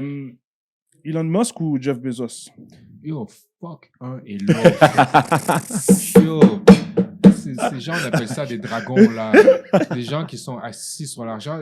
Les milliardaires ne devraient pas exister, bro. Mm. C'est comme t'as entre tes mains des solutions pour guérir la faim dans le monde, pour faire des choses, et les gens sont assis comme Smog, là, dans le Seigneur des Anneaux est assis, le dragon est assis sur l'or des nains, là. C'est comme, bro, fuck un et l'autre, c'est mon choix. That's what's up. Kendrick ou J. Cole? Kendrick. Kendrick a... Écoutez, je connais pas assez J. Cole. J'ai pas assez écouté J. Cole. Mhm. Ce que j'ai entendu, je suis comme, yo, J. Cole est très fort. Mais Ouais. Kendrick, pour moi, je suis vraiment impressionné de Kendrick. Puis, c'est quelqu'un... Pour moi, c'est une des personnes qui a réussi à avoir un succès commercial au 21e siècle avec du texte et du talent, Mhm. comme ça se faisait dans les années 90. Mhm. C'est-à-dire que pour lui, il a porté cette essence-là du hip-hop et il est sorti des chaînes, tu sais, à partir des 50 Cent, etc., c'était dead, là, jusqu'à Oui, son c'est arrivée fini. pratiquement, Oui, tu sais. oui, oui. Donc, d'avoir de la substance puis avoir du succès, c'est un gros feat. Et Kendrick a réussi parce qu'il y a du texte, il y a des flows, il change ses intonations, ça me fait capoter. King Kendrick, je suis impressionné. Puis juste pour vous dire, j'ai même pas écouté son dernier album, mais tout ce qu'il a fait auparavant, je l'ai écouté. Et c'est un des rappeurs que j'écoute, puis je suis impressionné. Puis je suis comme, ah, man, shit. Je sais que je pourrais jamais arriver à ce level-là. Tu sais, comme, tu vois un truc, puis t'es comme, t'entends des gens, des fois, puis t'es comme, même des gens professionnels, comme, tu sais quoi, je pense que je peux le faire. Ou tu sais quoi, même je pense que je suis capable de mieux le faire. Ou tu sais, ok, ouais, peut-être que je pourrais me rendre. Mais Kendrick, je suis comme, yo, il y a des années-lumière. Just big up, bro. C'est terrible, bro. T'as vu qu'est-ce qu'il a fait? Avec, sur le beat de Future? Ouais, son 10. Tu sais, il va rester là, tu vas pas l'entendre pendant 2 ans, 3 ans. Il va faire des featuring une fois de temps en temps. Puis, il arrive à garder tout le monde sur le qui-vive, genre comme, oh shit, ok. Est-ce que Kendrick va faire quelque chose? Ok, non, il a rien fait. Mais quand il fait de quoi? Yeah, man, il rate jamais sa shot. Là. Mais tu vois, en plus, j'ai aucune idée. Je suis pas les news hip-hop. Je Ouais. sais pas qui fait quoi. Mm. Mais lui, il est tombé sur mon radar comme longtemps après avoir sorti ses affaires. Mhm. Comme quand il a sorti Good Kid, Mad City, je l'ai pas écouté. Quand il a sorti To Pimp a Butterfly, je l'ai pas écouté. Puis finalement, quelqu'un m'en a parlé. Je pense que c'est pas Fabrice Ville qui m'en avait parlé. Puis, je suis là, Fabrice. Puis, je suis comme, yo, je vais jeter une oreille. Puis, je suis comme, oh shit, c'est dope. Puis, Good Kid, Mad City, mon ex, elle écoutait à la maison. Puis, tu sais, ça me passait par là. Je suis comme, ah, ça a l'air dope, tout ça. Fait qu'après ça, je suis retourné Overly Dedicated, etc. Project 80, je sais plus. Ouais, En tout Section cas, 80. Oh, Section 80, Section c'est 80. ça. Donc, j'ai chopé tout ça. Puis, yo, je me suis gavé de Kendrick Lamar. Ouais, ouais. Mm. Toi, t'es blessé, toi. Toi, t'es hurt. Ah, toi, toi, c'est- t'es hurt. Cole Nation. J. Cole, Mais faudrait que j'écoute. Mais Faudrait non, que je mais prenne tu le temps sais, c'est un d'écouter. combat légitime, là. Tu sais, Mm. Non, puis je trouve que c'est de la bonne compétition, tu sais, en tant qu'athlète, là. Je trouve que, tu sais, il faut qu'il y ait ça. Il faut qu'il y ait de l'animosité. Tu sais, je suis pas contre cette animosité-là. Tu sais, ils sont pas violents, ils font juste bars for bars. Mhm. Fait que ça, pour moi, c'est dans l'art, c'est parfait. Fait que, non, j'aime que ces gars-là soient là en train de faire ce qu'ils font en ce moment. Puis, good choice. Eddie Murphy, Dave Chappelle.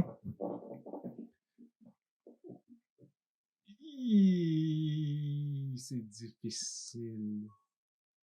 Ah, man. OK. Je dirais... Ah, fuck. J'ai envie de dire Dave Chappelle parce que c'est quelqu'un avec qui j'ai connecté plus tard. C'est-à-dire que, tu sais, quand avec le Chappelle Show, Mhm. où est-ce que j'étais dans mon appart, tout ça, puis qu'on était 10 dans l'appart, puis que ça roulait en boucle. Tu sais, j'ai un grand souvenir de Dave Chappelle. J'ai tellement ri, man. Mais sa tangente actuelle, comme je suis moins down avec sa tangente actuelle, tu sais. Mais Eddie Murphy, bro, c'est comme c'est mon enfance, c'est les 80s, début 90s, tu sais, Prince à New York, Classique, Beverly Hills Cops, tu sais. Ouais. Pour moi, j'ai plus connu Eddie Murphy Comme en tant acteur, qu'acteur ouais. qu'en tant qu'humoriste, Mhm. tu sais. Puis Dave Chappelle, ben, je l'ai connu plus en tant qu'humoriste Mhm. qu'Eddie Murphy. Fait que, ouais, je vais dire Chappelle. Je vais dire Chappelle. Avec un gros mais à côté. Ouais. Vas-y, Caleb. Alright. Poutine ou Donald Trump? Bro, je mets dans la même catégorie que... Jeff Bezos, puis Ben oui, puis Elon Musk. c'est deux salauds, Elon là. Je veux dire, il y en a un, c'est un dictateur, un gangster à la tête du Kremlin, puis un autre qui voudrait faire pareil comme lui, là. Fait que, tu sais, fuck un et l'autre, là. Tu l'as bien rationalisé, en effet. Ville de Québec, ville de Montréal. Ah, Québec, bro. Ooh. Tu vois, sans cligner des yeux, là. All the way, all the way. Québec, mais parce que j'ai grandi là, puis, Yeah. tu sais, je peux naviguer les yeux fermés dans Québec, puis Mhm. c'est ce que je connais, mais j'aime beaucoup Montréal. Ceci étant dit, même encore aujourd'hui, je conduisais, puis je suis comme, oh, j'aime cette ville-là. Tu sais, c'est une ville qui bouge, c'est très cool, il y a beaucoup de gens, beaucoup de vibes différents. J'aime beaucoup Montréal, tu sais. Mais Québec, parce que, je veux dire, tout simplement, parce que c'est là que je suis né, c'est là que j'ai Mhm. grandi, puis que c'est là que j'ai mes points d'ancrage. Tu sais, j'ai quitté Québec, j'avais 39 ans. Tu sais. Damn. Rap français ou rap anglophone? Rap anglophone. Là, je viens de cette école qui savait même pas qu'on pouvait rapper en français. Tu sais. Puis quand la vague de français de France est arrivée, j'ai écouté un peu, mais pas beaucoup. Tu sais, j'ai écouté peut-être 4 albums de rap français dans ma vie, genre Ouais. Lunatique, Mauvais Oeil, Booba, Temps Mort. Booba, Oh, Temps Mort, là, ça c'était mon premier album de rap français. Yeah, ça, c'est Ouais. un gros album. Ouais. Tu sais, avant que Booba joigne le Dark Side, là, avant qu'il fasse Darth Vader, là, c'est wow. Ça, c'est 2 gros albums. I Am, le micro d'argent. Oh, ouais. Puis, il y en a un, c'est une compilation, je pense que c'était Time Bomb. Ou la haine aussi, la compilation de la haine. Fait que, tu sais, j'en ai pas écouté tant que ça. J'ai toujours été plus rap anglophone. J'ai rappé 8 ans en anglais avant de passer au français. Tu sais, respect au rap français, no doubt, mais pour moi, ça a toujours été du rap en anglais. Puis, tu sais, si tu checkes dans ma playlist, dans mon phone, j'ai genre 99,7% de rap en anglais. Là. Ouais. Ok. Puis un petit dernier. Jordan, LeBron James. Ah, Jordan, bro. MJ. Jordan, tout simplement parce que c'est l'époque où je suivais le basket, puis qu'après ça, j'ai arrêté, donc j'ai plus aucune idée de ce qui se passe. Mais bien sûr, je connais LeBron James, mais tu sais, je l'ai pas tant vu jouer que ça, je connais pas tant le basket maintenant comparé à back then, quand je le suivais comme dit, tu sais, je jouais, on le suivait, j'ai vu tout ça, tu sais. Puis après ça, c'était dead, là. Mhm. Tu sais, je suis allé voir, j'étais à Charlotte il y a quelques mois. Puis j'étais allé voir une game de la NBA, genre, juste parce que j'étais là. Puis, tu sais, je passais devant le stade, puis j'étais comme, yo, qu'est-ce qui se passe? Il me disait, ah, c'est Charlotte qui joue. NBA, shit, j'étais avec mon père. Je suis comme, on va aller. On n'a jamais vu ça. Il jouait contre les Kings, tu sais. Puis là, j'étais sur le banc, puis je suis comme, bon, Larry Johnson, quand est-ce qu'il va jouer? Damn! Larry Johnson. C'est Space Jam, là, lui, il pense qu'il regarde Space Jam. Glenn Rice. Oh, wow. Non, ce que je veux dire, tu sais, bon, je savais Oui, qu'il jouait oui, plus, là, oui, mais oui, ce que je oui. veux dire, c'est que Tu connaissais personne qui était non, sur le terrain à ce non, moment-là. mon T'étais comme, souvenir, ouais. de Charlotte, c'était Larry Johnson. Ouais. Juste pour vous dire, tu sais. Fait, c'est comme, si, ça fait longtemps, je suis plus dans cette game-là, tu sais. Ben, tout ça pour dire que MJ, juste parce que... C'est un gros joueur. Parce que là. c'est MJ Un de gros go. joueur. Ouais. Hey. Webster, shout out, man. Qu'est-ce qu'on peut s'attendre, là? Qu'est-ce qu'on peut s'attendre pour Webster 2024? C'est quoi les projets? C'est quoi les... Yo, là, j'ai eu quand même un 2023 où j'ai plusieurs projets qui ont abouti, des projets que je travaille habituellement. Tu sais, c'est comme des cycles où je travaille 2-3 ans sur un projet. Mhm. Donc là, en 2023, j'ai la traduction du contrat racial qui est sorti. J'ai un concert avec l'Orchestre symphonique de Québec en hommage au hip-hop québécois avec Mosaïen. Ils vont crever Mhm. SP, 8-3, Mariem, Soulja, Shudi, Rain Man. Ça, c'est l'exposition sur parole, le son Non, ça, du c'est rap l'autre. cap. Ça, c'est l'autre. Ça, ok. c'était un concert avec Ok. l'Orchestre symphonique de Québec Mhm. qui accompagnait l'exposition sur parole, Nice. Musée de la civilisation. Donc, tout ça a culminé l'année passée. Donc là, je suis en train de recommencer un cycle. Donc là, je suis en train d'écrire des bouquins, 2 livres jeunesse. Je continue à rouler l'exposition Fugitif un peu partout à travers le Québec. Ouais. J'écris un peu de rap ici et là. Peut-être à un moment donné sortir de quoi. I don't know, je prends mon temps. Mhm. J'ai une chanson qui vient de sortir à l'instant même, qui s'appelle Palestina, Mhm. avec Forcé, Dananam, Mohamed Masmoudi. Un track Ketsa. de 6 minutes 38 secondes. Exact. Et Amel Zaza aussi, Ouais. mon épouse. C'est une chanson en soutien à la Palestine, Mhm. parce que on trouve que il n'y a pas assez de gens qui s'indignent de voir un génocide en live. Le Mhm. génocide le mieux documenté de l'histoire de l'humanité, ça se passe.